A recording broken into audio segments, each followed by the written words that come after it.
Hello, wherever you are. My name is James Urquhart. I am a principal technologist at VMware with the VMware Tanzu product line, focusing on developer and developer experience, but have a long time experience with distributed systems in general. And what I'd like to talk to you today is something that I wrote about in a book that's available from O'Reilly right now, about event-driven architectures and the future of event-driven integration and what that's going to do to really change the way we look at putting businesses together and doing the economic things in real time across the internet. So this is a talk about the future, and though not really about flying cars or anything like that, but it is about sort of something that's really going to come to fruition in a way that you and your company will probably be most affected by it or most interested in it in sort of a 5 to 10 year timeline. And the reason for that, as you'll see as we go through this, is there's a lot of work left to be done. But I will argue, and I'll show that I believe very much that there's a likelihood that this is going to happen, driven by real business need and value and advantages for business. So what I'll start with is a simple question. When I say flow, what do I mean? It's a heavily overturned. So what is flow? And every single time I ask that question, I find myself thinking about, what is flow? Baby, don't hurt me. But it's not, it's not a goofy SNL skit. It is, in fact, something that is defined by event-driven integration being done across organization boundaries, meaning businesses integrating with businesses or agencies integrating with agencies or along those lines, or even within a large corporation, disparate business units being able to easily integrate with each other as well. But where there's a clear challenge in getting a true contract in terms of the connection between the two, but real-time data is valuable and worth exchanging and worth subscribing to by consumers. And then all of the real difference here from what we can do today is really the introduction of standard interfaces and protocols, standard interfaces for connecting to a stream. So that may look like subscription APIs for a publish and subscribe model. I'll talk more about that in a second. It may look like just an HTTP connection. There are some things that I think are most likely to happen, but there is some form of interface that says, hey, how do I make a connection and get an authenticated connection to a stream if I am authorized to do so. And then protocols, mostly protocols around how events are packaged and sent between across that logical connection. And so there are some traits about flow that I think are really important then to kind of consider that are unique and different from the way you may think of integration today around API-driven integration, or even around sort of, connector-driven, sort of IFTTT kind of integrations. And the real sort of core things are consumers of streams or their agents, and I'll talk about that in a second, request connections to producer streams through those standard self-service interfaces. So consumers are just saying, hey, that stream looks interesting to me, or that stream's important to me. I would like a connection to that stream, please. I say or their agents because in reality, the actual consumers of events are likely going to rely on infrastructure that decouples the consumer from the direct connection to the producer, that does work and manages aspects of the connection and abstracts that away from what the consumer has to worry about. And there's some really exciting work actually already going on in this space, concepts around creating dial tones for event streaming across the internet. And I think you'll see over the next 5 to 10 years a tremendous growth in the technologies that support these kinds of consumer-driven connections. And then the producers, who will also likely rely on similar agents, will choose which requests to accept or reject. Pretty straightforward. Consumers or their agents do not need to actively request data. So the key in the event-driven model in general, and especially here, is that this is a push model. This is a model where the producer pushes data as it's available to consumers that are validly subscribed to the streams. And that's really, really critical for the real-time factor. There's no polling here. There's no sort of delays in terms of collecting things into a file and setting them in as a group. This is making sure that activity is, and state change is transmitted as quickly as possible. And then the producers will maintain control of what gets transmitted to whom when. So they can accept or reject connections. They can make decisions about what topics or what group of subscriptions they want to send a specific event to. They can choose whether or not to even send a given event. Or to delay an event if it makes sense to do so. Much like the stock market has delayed feeds for situations where you don't need that immediate feedback from the markets. And finally, the events are transmitted over network using standard protocols, including to be determined protocols, specifically designed for flow. And the critical thing about that really is you have these, you have TSL, you have HTTP, you have, TCP/IP, right? Those protocols are well established and work extremely well for connecting organizations today. The protocols that we would need to add would be protocols that would understand things like flow control, like how does a consumer make sure that they aren't overwhelmed by events and are unable to consume those events. And things like monetization potentially, or at the very least encryption, all those kinds of things that come into play that may want to be done more at sort of the event aware level of a connection between organizations. Now, for a lot of you, you may say, okay, so that no longer kind of really sounds like, hey, that's just APIs. Okay, the push, there's some differences there, but now it just sounds like PubSub. And to that, my answer is pretty simple. Sure, actually, but to be really clear, it doesn't have to be PubSub. It's very likely that it will be. Everybody who's in the space who's looking at it believes very much that publish and subscribe is something that is very likely to be critical to the way we do things. However, it is possible to use something like just HTTP and WebSocket to request a specific connection to a specific service that would feed the correct events to the consumer over that connection. So the advantage of publish and subscribe is it's decoupling in terms of being a one-to-many or many-to-many model where need be. And that's why I think it has a strong inside track. But just to be clear, the definition that I give doesn't require PubSub to be the connection mechanism. So one of the key tenets of the book and that I bring to this conversation is that, just to be really clear, flow, like the sending of events over a network without interaction, is just moving data and moving state information for no good reason.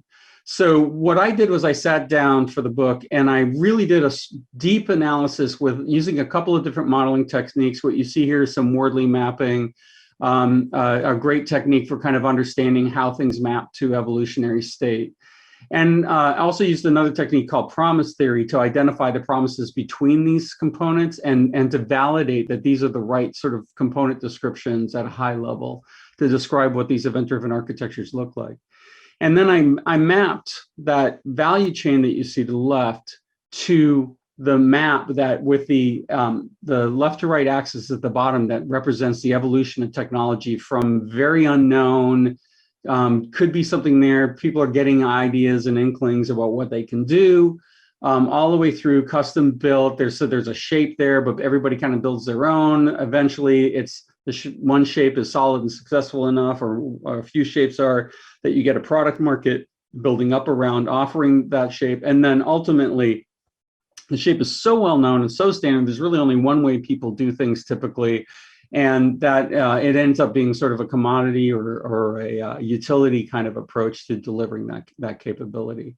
And so I did a little bit of mapping here. Mapping is highly subjective.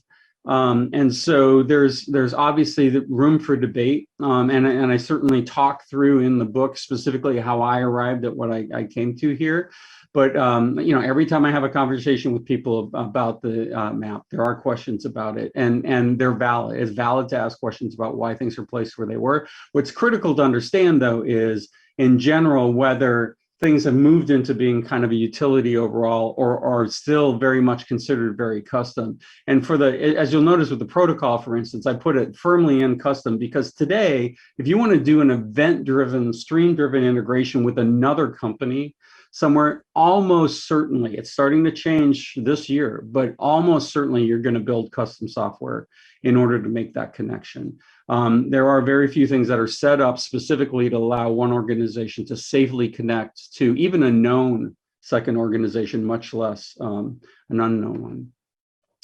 And then the thing that I asked, the question that I asked, and where the book came from really was, I said, if those protocols and if those interfaces really aren't commodity yet, what happens when they are? And what would the drivers be to move them from being custom productized things to being those highly standard and commoditized things? And then what are the effects of that? And so from that, I began to look at sort of some questions that are some of the properties of flow. If we got to that state, is it a desirable state? What value would we gain from having standard interfaces? And really the critical ones are, it will lower the cost of integration by an order of magnitude, especially for real-time connections between organizations, real-time sharing of state information between organizations. That sharing is really, really, I can't say enough, and I'll talk a bit more about when you lower the cost of integration that much, how it creates an explosion of new integration and new experimentation that creates value. It also will increase the flexibility that people have in terms of how they solve problems. And I'll talk about this a little bit later as well, but imagine being able to fairly easily look at a market of solutions for even a specific step in a business process you have, or a specific source of data that you require for your organization, and being able to maybe even subscribe to multiple related streams at the same time and sort of pick and choose from that data as it's valuable to you. But being able to, I like to compare it to the Linux command line and being able to pipe text data through commands. You can imagine a situation where companies begin to sort of stack on the end of the work of another, and a single trigger of an action or state change, say a consumer purchasing something, or a measurement from an anomaly measurement from a sensor, triggering a number of organizations to respond in an intelligent way to that situation, and create value that in very, very quick time. And the last is that ability then for people to experiment and find value and find ways to deliver things, and then to choose to compete in a solution area, if that makes sense, is going to create that network effects, right? So consumers come and they find value from streams, they begin to build solutions around those streams. That creates an interest from entrepreneurs to look for a new opportunity to squeeze value out of that market.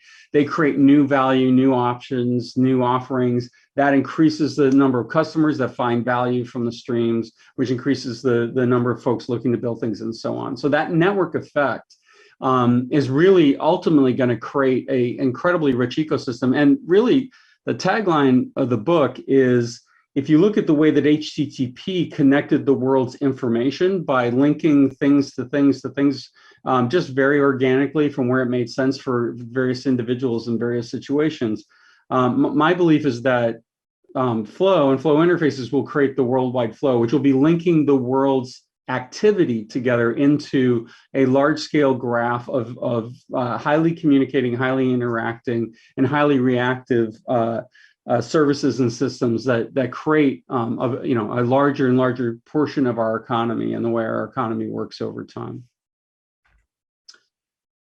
So why would anybody want this? Is this a really cool solution looking for a problem? Well, no. One of the things that we know for sure, and this is survey after survey after survey of businesses and what they want from digital transformation, what they want from custom application development, relate sort of the same key reasons why they want to. The one that I always thought would be like number one on the list is creating better customer experiences, right? Driving more customer loyalty, more customer business through simpler experiences to make purchases, better experiences in subscription services, getting more value out of your subscription through better value.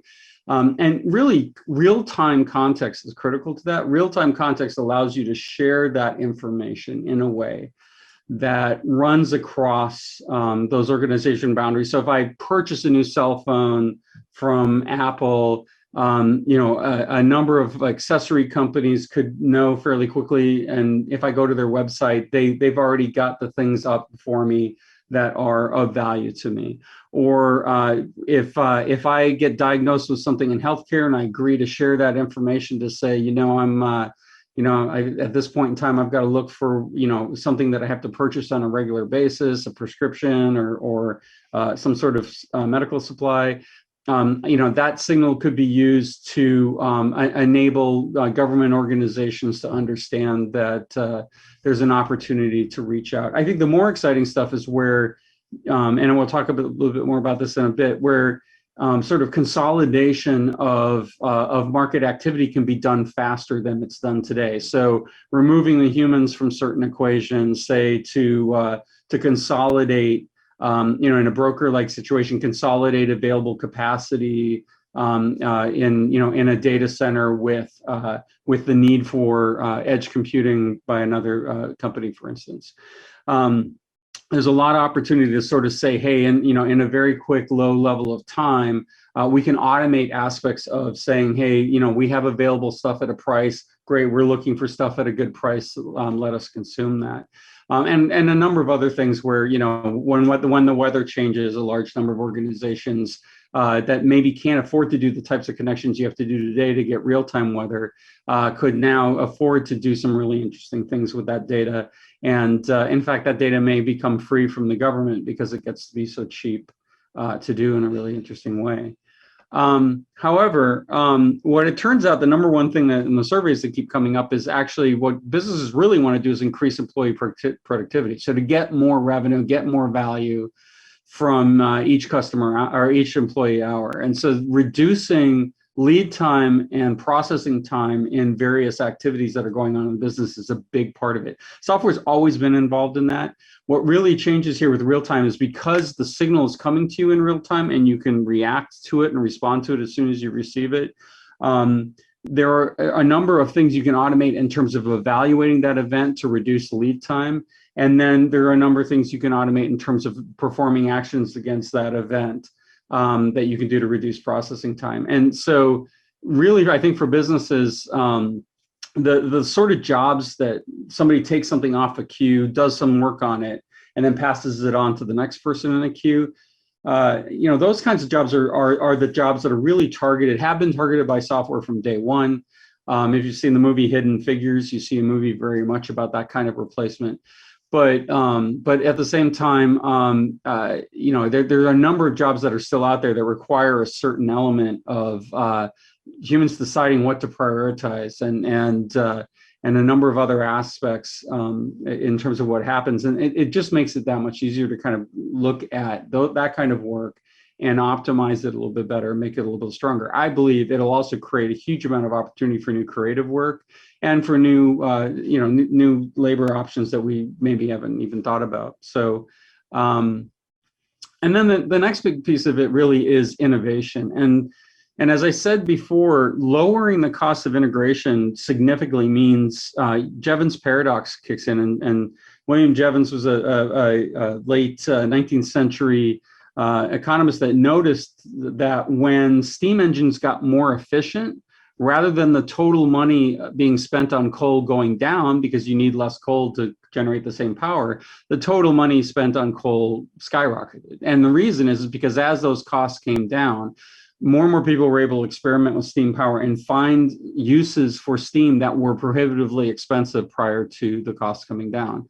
In the same way, I believe people are going to find uses for other organizations' real-time data that are just too expensive to think about today. It's just too much negotiation and programming and custom work and maintenance that has to happen today in order for certain connections to be made. But if it's super simple, just sort of, hey, here's a URI of some sort. It represents a stream I want to connect to. Great, I want to connect to that. Here's my credentials to do so. And wow, what can I do with this data? I think it creates an opportunity for people to create new value, new entertainment, possibly. Not just sort of more efficient ways of consuming, getting consumers to spend, but also new entertainment, new ways of government being able to serve its people, new ways to react to critical situations that happen in the world, natural disasters or man-made disasters. All of those things become a little bit easier to experiment and find new and interesting ways to respond. And you can imagine having very personalized experience across the board to everything, from your education to your healthcare to what's happening in my community to what's happening in the world at large, where you are informed and you are guided or at least given a context in a way that works best for you and is optimized and creates, a demand for services that use the flow in order to be able to do that. So just a quick little use case example here, and it's hokey. I will admit it. This is sort of a 101 kind of use case, but I think it does show how. Today, if you think about how you would do this today, the amount of work that would happen in terms of vendors speaking with each other in order to make these connections happen. And then consider if these subscriptions could happen without the producers of events having to know explicitly about the consumer being there. And so the use case here is really looking at partial load shippers matching up their available space with customers with partial loads that are going to the same locations or very similar locations to where the truck's already going. And so you have this kind of combination of needs, which is, combination of understanding route and payload availability and truck capability. Is it a refrigerated truck? Is it not? Is it aerated? Is it not? There are, a number of factors in terms of vendors you want to do business with and vendors you don't want to do business with, and so on, that come into play. And so it's not just as simple as saying how much space is there and what city are you going to. You want to understand how long is it going to take for this shipper to deliver stuff. Are there advantages in using certain forms of transportation, say train versus truck? And so on. And so this broker facilitator has to do a lot more than just look for, hey, available space and hey, a need for space. They have to do some other sort of things and communicate potentially with the customers about, what kind of factors are in play for the customer to consider before they book a load. And so the way I have it drawn here, and there's a number of ways to go, is really that the partial load shippers make available streams of, hey, this is our available capacity for trucks, and anytime a truck is available or scheduled and to go somewhere has available space, then we send a signal that says, hey, this is the amount of space we have available. We're looking to fill it. And then customers can subscribe to a stream of, say, specific destinations. So say they are shipping to warehouses in specific cities, and they're looking for specifically partial load availability for trucks going to those cities from certain vendors. And so they're able to do all of this by sort of using the interfaces and protocols just to say, hey, give me a connection that meets these following criteria. And by the way, those customers can also subscribe to other brokers and facilitators for the same thing, right? So there's an opportunity, for them to look for an advantageous opportunity across multiple things. So this is, so they have the ability to sort of, hey, we're using the exact same mechanism to connect. Maybe there's a standard, truck payload description payload protocol, and so we consume that, and we're able to kind of leverage what the trucks are doing. Now, let's say one particular partial load shipper with available space says, you know, I want to have an advantage here. I want to be able to constantly beat my competitors in terms of my committed time to deliver that payload to its destination. And so to do this, I really want to take advantage of this new capability that the Flow made available, which is a routing service that I can just say, hey, you know, send me a signal if you know, I want to be able to communicate to you via API. Hey, you know, tell me what a good route is. And from that API, you'll give me a list of, you know, these are the probable routes depending on what you do, probable times for delivery based on what we know today, based on patterns in the past, traffic patterns, weather patterns in the past. So, and you might even say, hey, just keep sending me signals about, you know, specific routes that I know there's demand for at a given time. But from that API call, then you may have the routing service turn around and say, hey, that's great.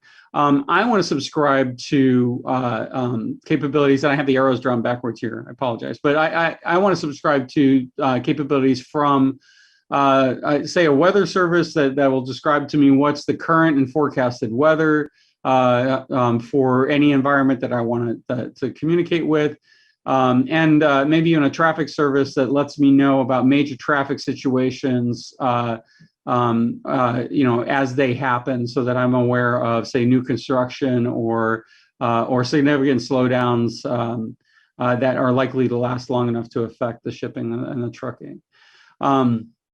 So what's interesting about this then is that routing service is able to sort of take advantage of external services in order to do this. They don't have to build that necessarily in-house. And that all of the real-time components of this are very much able to be done in a push model and driven very cleanly. And you can imagine then that other of these services could ultimately say, hey, I want to make available other things. So the routing service may want to make available, say, a traffic service for mapping services to use. Or the partial load shippers might want to say, hey, for moving companies out there and companies that are arranging loads with families, if I have available capacity and I can make more money shipping somebody's household goods in that space, then maybe it'd be better for me to you know, find somebody who can arrange that kind of workloads and take advantage of that. So that's just an idea, and hopefully it gives you a good sense of Flow and how the value of it may change things that are going in the market. But there are significant challenges here.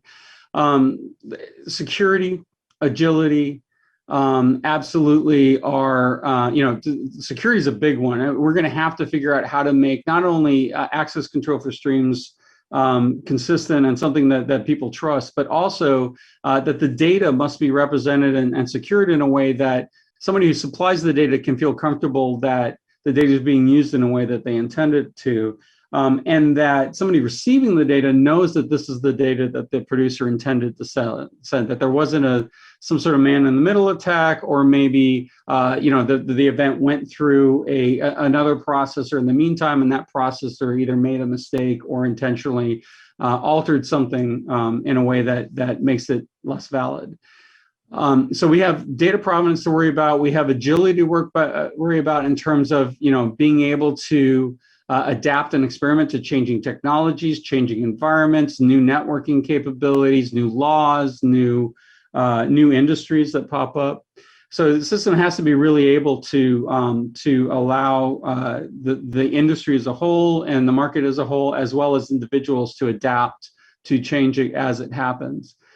Data has to arrive in a really strong time frame that makes sense for the data to be valuable. So one area like high frequency trading in the stock markets looks like a perfect use case, except they need the data in such quick time. Like they shave individual milliseconds off of transactions where they can all the time to try to beat the competition by just a millisecond in transactions. And in order to do that, you know, very likely a publish and subscribe model like we're talking here may not actually be the right model for that, and Flow may not serve that very well. But a large number of use cases, if the delay is a second, or if the delay is, you know, 500 milliseconds a second, or even 3, 4, 5 seconds, say for global things, Though that's probably okay for a lot of use cases, and a lot of organizations probably accept that with glee compared to what they have to deal with today. Memory is an interesting one. There's a lot of discussion that I've had with people about the ability to sort of replay streams and whether or not that's a good thing or a bad thing.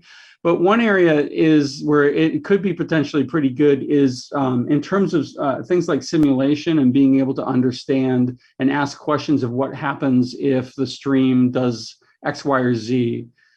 Say what happens if the stream starts reporting, a weather stream starts reporting, a massive increase in temperature in a certain location. How does my system respond to that? Do I understand whether it's an anomaly or available? And being able to sort of replay capability that's out there is kind of useful for that. But at the same time, it's not necessarily really real-time data. So short-term memory, things like where people do with some event sourcing use cases and things today, may be more valuable because the data is more valuable at that time. But it is something for the market to look at and try to figure out, what's the right thing to do and how much memory makes sense to do.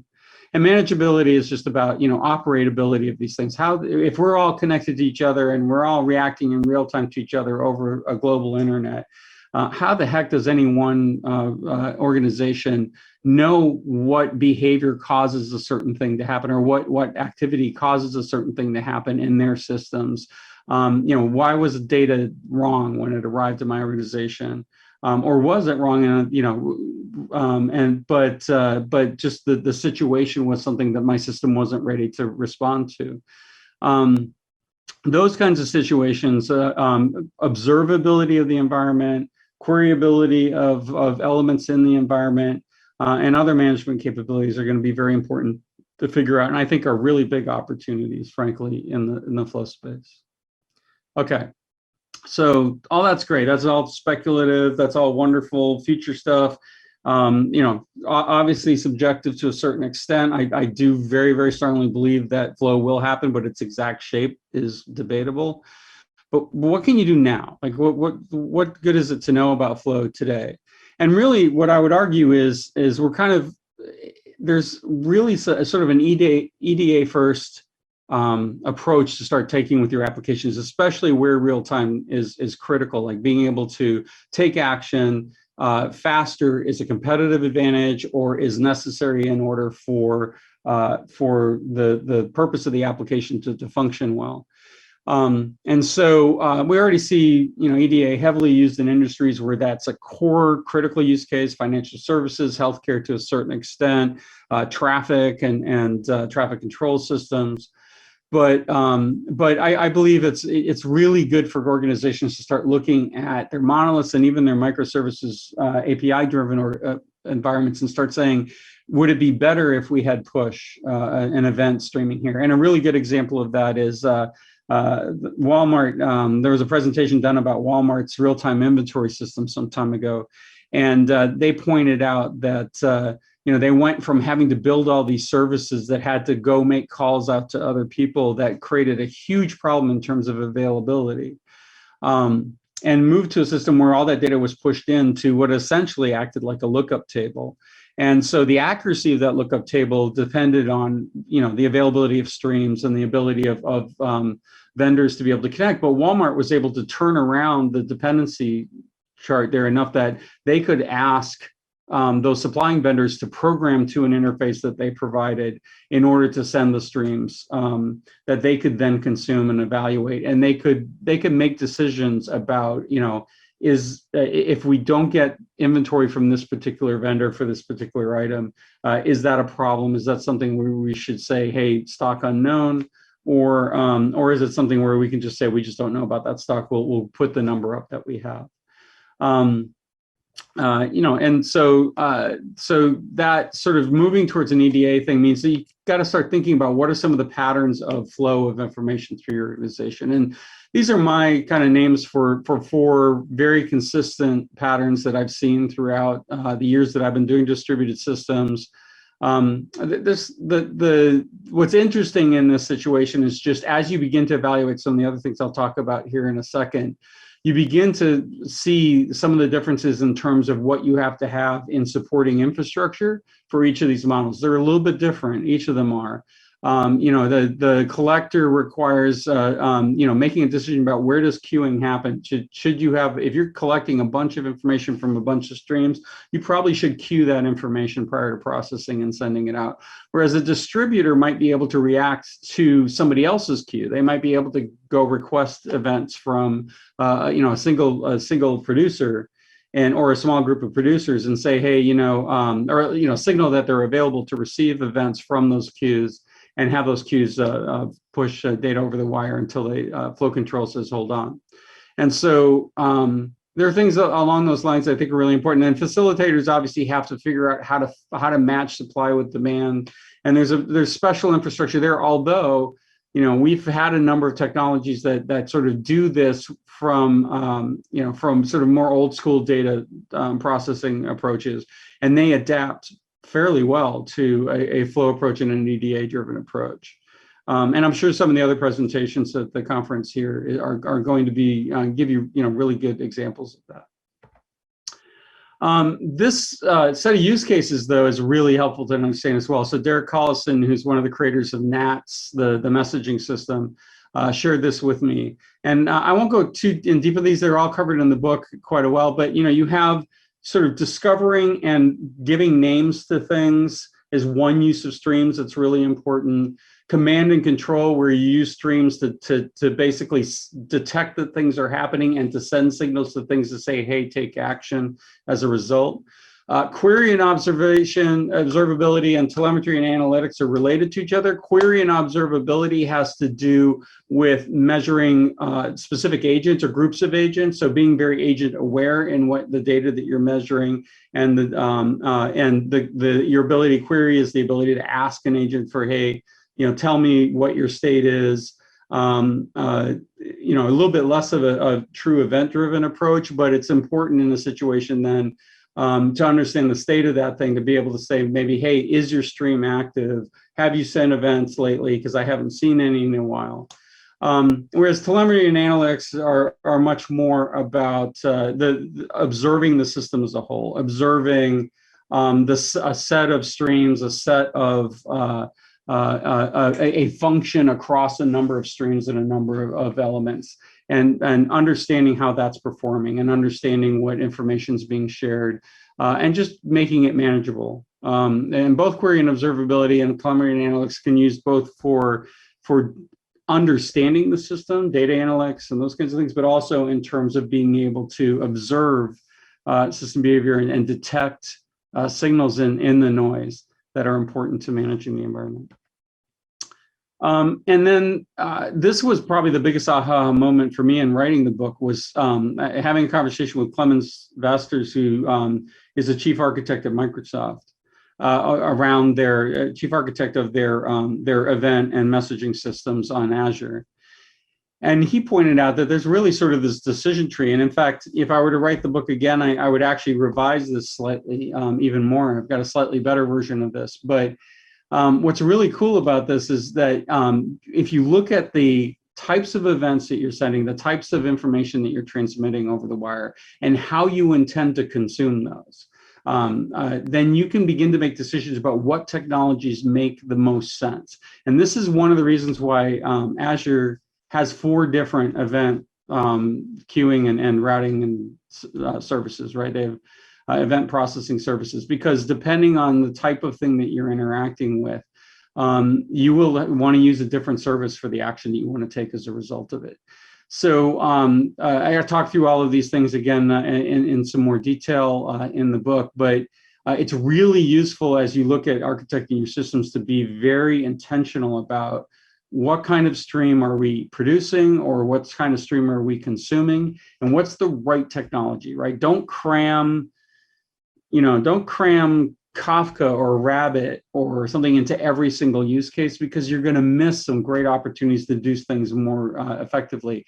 I'm a huge fan of Swim.ai, for instance, and using digital twins in certain use cases to build massive models of real world things that are very large and very complex, and being able to take intelligent action within that model. depending on what you ask the model to do. And so, and we're seeing, very large scale complex systems that have a lot of weird dependencies being able to make decisions and interact with the agents, interact with each other and understand and make the right decisions with a relatively small amount of hardware, like surprisingly small amount of hardware in order to be able to handle these very large scale complex environments. So, if you try to do the same thing with Kafka, or you try to do the same thing with, with something that wasn't intended for that stateful processing, I believe you would find that it would be both much more difficult from a development perspective and much more costly from a hardware perspective. There's some examples here. I think I'm running low on time, so I'm just going to very quickly say, we've got, a couple of technologies here that are really good examples of people that are moving in the direction of flow today. The event bridge destinations is one announcement I'm very excited about of having heard. And Solace does a good job of this too. They're a little bit more connector based in the way that they're doing things. But the purpose of kind of using Solace in enterprise streaming is really to help create that situation where you're decoupling those connections between the entities, and very much could be used to communicate between SaaS systems. So, you talk cross-organization, it could be just communicating with your SaaS vendors and getting events from your SaaS vendors, or sending them events as a result. There's a great ecosystem today of EDA technologies. What's missing are those interfaces and protocols, but they're coming. And one area to look at there is cloud events from the Kafka folks.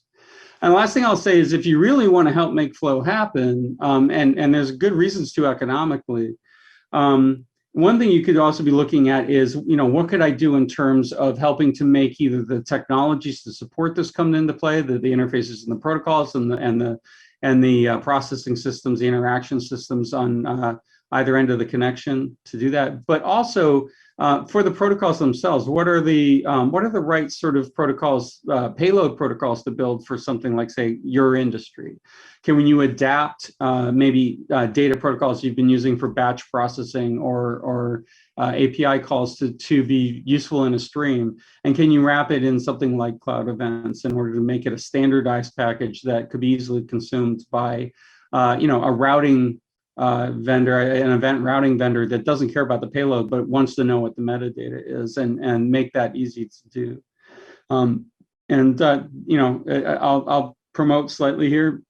Check out my book. If you're interested in sort of a good kind of laying out a map of how we need this feature will evolve and what we can do to make the feature happen, I welcome pick up a copy of the book and take a read and let me know. Send me feedback. I write to learn, and I always welcome to hear from readers. So, and with that, I'll say thank you very much and enjoy yourself.